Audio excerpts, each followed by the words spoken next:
Sundance is absolutely my favorite film festival of all time, and thankfully the last 2 years, and sadly that we weren't able to go in person, but we were still able to attend virtually, which means a lot of you guys also got to join in the fun of exploring and seeing such new independent art. So in today's video, we're going to be diving into all 22 movies I watched at Sundance this year and ranking it from worst to best. Now, I've already reviewed some. I've also done a vlog of reaction to all of these, but this will be my definitive thoughts and my ranking for every film I've seen, so it's time to dive into this list right now.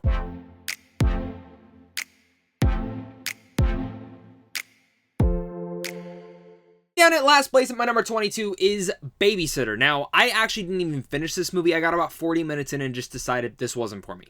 Nothing in particular about the performances, but there's just something about the writing, the directing, and especially the editing that was so jarring to me that I just didn't feel any feelings towards this film. I just sat there frustrated that I couldn't get into the movie, and I just decided, not gonna waste my time anymore. Let's get to the next one. Exactly what I'm gonna do, because now at my number 21, it is Sharp Stick. I was actually really excited for this movie.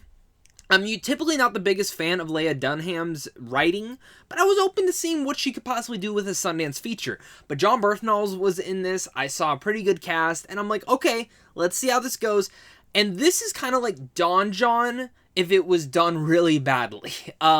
I think the only thing that truly got me through this entire film were the performances for this, and that's not saying much. This was a very cringy, awkward, unfunny, and just very uncomfortable story, and certain elements in this movie just made it feel very gross. I did not like this movie at all, and I almost didn't even finish this movie.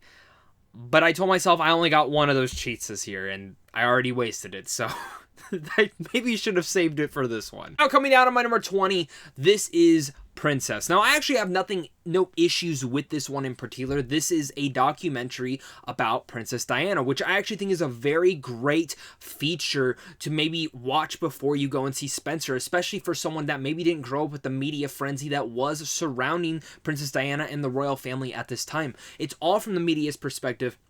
They do such a great job of bringing to life all this archived footage and showing this time period of time. And for someone like me who didn't really grow up around this entire time period and only learning stuff from, say, my parents or my grandmother, I was very satisfied with this movie, even though I do wish there was maybe a couple deeper nuances they would have gone into with inside of here. Since this is a great movie, that's kind of like a great refresher for everything. Now at my number 19, we have Alice. Now, I liked this movie, and pretty much everything going up and over this, I found something exceptional about it to make me not hate the movie. And for me with Alice, the best thing about this is Keke Palmer's performance, because the entire story revolves around someone who thinks, and she's living slavery, runs away, and it turns out she's in the 1970s and not the 1800s. This is a scary thought, and we have seen this movie happen already with Antebellum. And in a sense, Antebellum was terrible because it used this as a twist where Alice, this is pretty much the main premise within the first act, and that's the synopsis of it all. So it's not used as a twist, and I feel like for me, the idea is there, but again, not executed greatly. And for me, the one big aspect of this all that really works is Keke Palmer.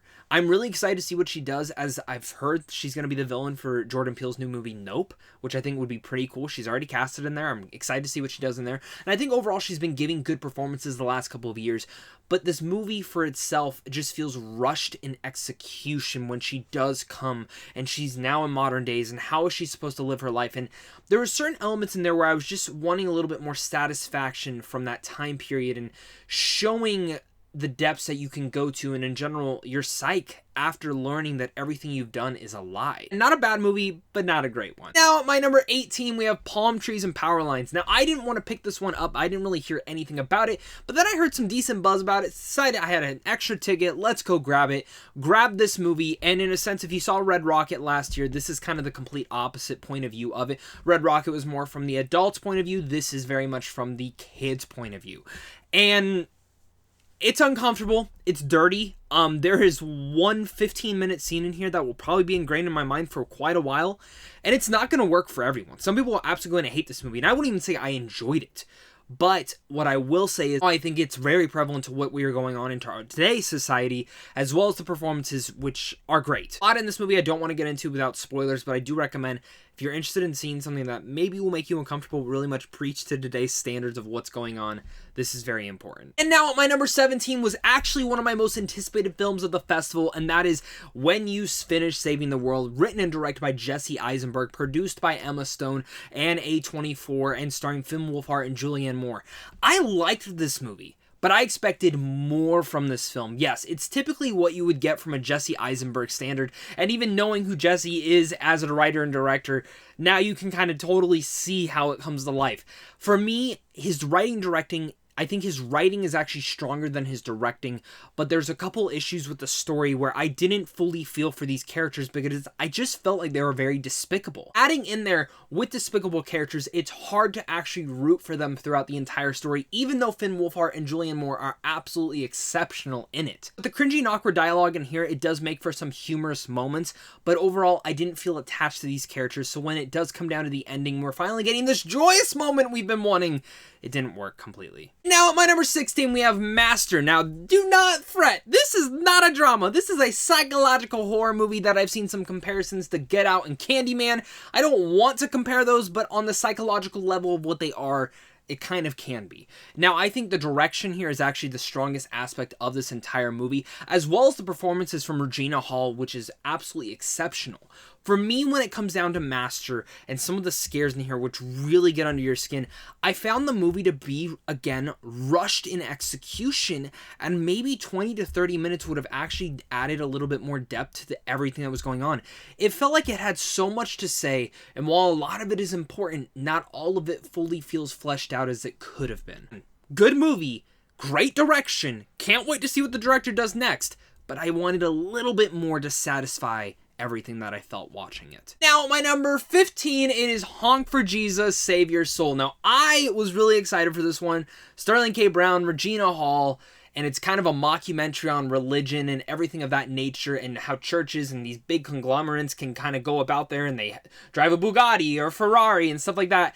I wanted a lot more from this one, but I did find it to be a fun time. I just found that the overwhelming kind of divergence between comedy and drama wasn't fully seamless, and I do feel like if it was a little bit more touched up here and there, Sterling K. Brown and Regina Hall are absolutely the reason to see this, and I think a lot of people are going to dig this one. Now, at my number 14, it is You Won't Be Alone, which is actually one of the few films on this list to actually have a release date. It's about pretty much taking place in the 18th century Macedonia, where this lady becomes a witch and all sorts of things like that, but the coolest thing about this was the atmosphere of it. Now, it very much feels like a Terrence Malick movie, which I'm not a big fan of Terrence Malick's movies. None of them really much work for me, but I did kind of appreciate more of this one and cherish what they were trying to do than actually like it. It's not one that I don't think I'll ever go back and rewatch, and it's not a horror movie. I don't know why people are saying it is. It has horror moments, but it's a movie that you kind of just sit there and experience and feel like you are actually in, like you time traveled back in time, and it's very fascinating in that nature. At my number 13, we have Watcher, which on a con level, yeah, it's very predictable. You know exactly point A to point B to point C on how this is going to go. Every single plot point is very much set up from the start, and you know everything that you hear. It's just easy foreshadowing to what's going to happen. I think that's an issue with the script.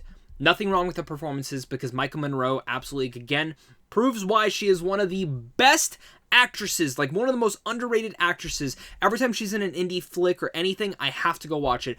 As well as the director here, she's great. I want to see what she does next, because I think the direction here and the execution is set up great. It's just the script that very much hindered everything else. Imagine you move into a new house and you just have this person watching you. What could that be? It builds up some ramping tension. I'm sure if you live in an apartment or anything, maybe you've felt that before. And now at my number 12, we have Emergency. Now, I actually found Emergency to be a really great movie in the first act and the third act, but everything in the second act I found to be a little bit too long, and overall it feels like it was a short story which it actually was, expanded into a full-length feature, and I think if maybe 20 minutes of this were shortened up, it would have made for a great movie. Two African-American college students stumble upon a passed-out white girl. Should they call the cops? Should they just take her to the hospital? What should they do? There's certain elements in there that deal with race that I actually thought was very clever in the way that it was directed, and I think the direction is actually one of the strongest outputs in here. It has some funny moments to it. Overall, it is very dramatic and emotional, and I think those dramatic and emotional moments actually work the best. In a sense, it was actually very thrilling. I was surprised by that as well. At my number 11, we have, again, one of my more anticipated films of the festival by director and writer Riley Stearns, Duel. Karen Gillan plays a girl who gets a terminal disease, and she's told she's gonna die. But she can clone herself, and her clone can go on and live her life. Well, it turns out she actually gets healed, and now must duel to the death with her clone, and it's all the build up to that. This is very much Yorgos Lanthimos type style filmmaking, awkward, subtle, monotonic dialogue between one another, comedic, dramatic, all sorts of things like there, where the first two acts, this was my favorite film of the festival. And then it hits one point towards the third act where it just did not work for me, and it was the same issue I had with Riley Stearns' previous effort, Art of Self-Defense. I still enjoyed this one way more than that, and I actually think what this film has to say about our insecurities is actually really prevalent and strong. Karen Gillan I actually think is great, and Aaron Paul as a sub-character to her is also fantastic. There's a lot of fun elements in there. I just wish the execution towards the third act was a little bit stronger. The ending is very jarring because I feel like it ends in one place, but it should have given us a more satisfying conclusion overall. Now coming out at my number 10, it is 892, John Boyega's new performance, playing a man, based on a true story, who goes into a bank and says, I have a bomb, I want my disability check from the VA. Now, people in my life who have had elderly parents, or even just very close family members who have gone through this is a prevalent issue. And I think 892 really much establishes this true story in a very light that I've never heard about this true story until now. And then reading into it, it feels real. And it is real. John Boyega is absolutely incredible in the movie. Michael Kenneth Williams gives a great final performance, and I overall really liked this movie. I do think, again, a little bit too long, but the thrilling aspects are there, and I could have watched John Boyega act his ass off all day long. Before we get to my number 9, guys, I am so excited to have you guys here. So again, make sure to hit that like and subscribe button so we can keep talking movies over here on a daily basis, whether it's indies, blockbusters, or even some TV. I talk all of it over here on a daily basis. I don't want to have you guys come along for the journey. So again, hit that like and subscribe button, as well as comment down below your guys' thoughts. Did you attend Sundance? Did you watch any of these movies? Are you looking forward to any of them? Let's discuss it all down there. At my number 9 is Stanley Newton's brand new film, God's Country. Now, this is a movie that I felt like it was going to go one or two ways. One way that I really liked it, or another way where I found it kind of boring. Thankfully, I went more on the liking path, because this is about a woman who is grieving over a death of a family member, and she gets into this psychological battle pretty much with these two hunters who keep coming onto her property. There's a lot of elements in here that I think are very strong, but the strongest thing about this, and actually the reason it's so high on my list, is because of Thandie Newton's performance. I think she's one of the more underrated actresses that has ever worked in Hollywood. She's fantastic in Westworld. She was the best part about Mission Impossible 2. And that's really all we kind of view her from, but she's in all these small, more dramatic films like God's Country that absolutely excel in every sort of way. For me, one of the things that I absolutely love about God's Country was that dynamic, that parallel. I never knew where it was gonna go. And even by the ending, I felt so satisfied with how it had ended. A lot of that is because of where the direction of this character goes as well. I overall really like this one, and I think a lot of it is because of Newton's performance. Coming down to my number 8 is Something in the Dirt. This is actually directed and written by Moorhead and Benson, who have done films like Synchronic, and most notably are doing Moon Knight, the show, which I'm really excited about. Something in the Dirt they filmed during COVID, and it's just literally them two. Two guys who meet at their apartment complex and decide, hey, we should, there's this freaky paranormal experience happening in this place. We should dive into there. Imagine, X-Files, but, two guys decide to do X-Files by themselves. That's what this movie is.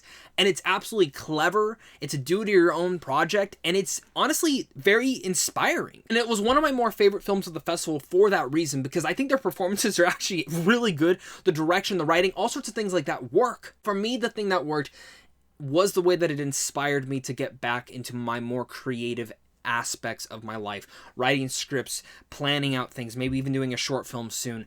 That's what this movie did, because it was just so fun to see them interacting. And while, again, probably too long, I was fascinated the entire time and glued to the screen because I wanted to see what happened. It's a parody on all of that, as well as dissecting and splitting open what like those type of parodies and shows do with like ghost detectors and everything like that. I loved it. Down at my number 7 is Resurrection, a movie that I had to put up higher the more and more I think about.